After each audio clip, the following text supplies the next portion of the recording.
I disagree with Michael when he says that Job should be read as one unit, one story. Scholars have long known, in fact, that the book of Job is written by two different authors.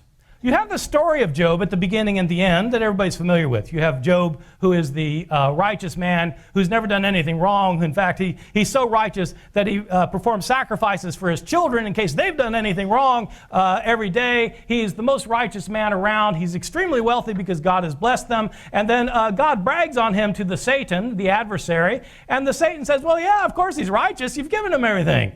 Take it away, and he's not going to be happy with you then. God said, no, he won't curse me. Yes, he will. No, he won't. Yes, he will. Okay, do it. And Satan takes away everything under God's instruction.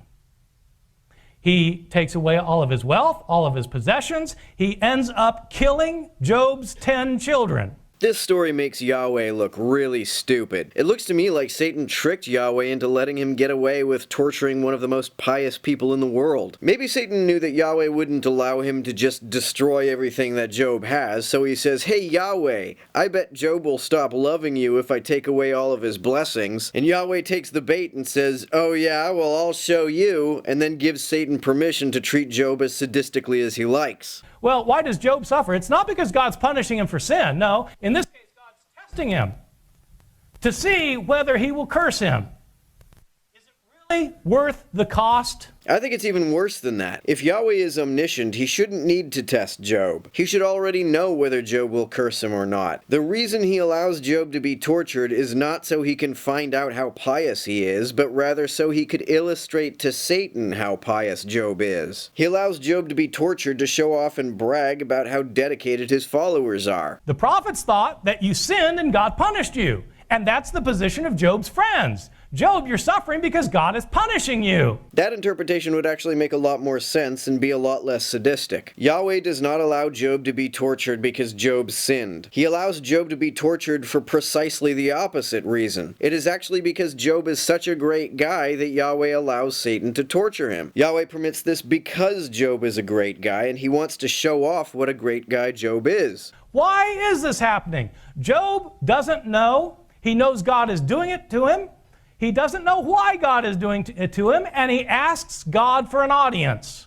He wants to plead his case before God. He knows that God is the Almighty, but he wants to plead his case. God shows up, and he doesn't let Job plead his case. Instead, God overwhelms Job with his own almightiness. God is God, and you are a peon. Who are you to question me?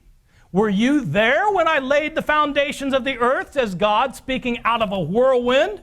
Why doesn't Yahweh just explain to Job the reason why Job is being treated so poorly? Why doesn't he just say, well, Satan made a bet with me that if he took everything you have, you wouldn't be as pious, and I wanted to win that bet, so I let him destroy your possessions and kill your family. He doesn't tell Job this because it's pretty clear that this is an incredibly shitty thing to do. So to avoid looking like a complete douche, he evades Job's question by saying, how dare you question me? I have all these awesome magical powers that you can't understand, and that, for some reason, means that you have no right to ask me to explain why I'm being such an asshole.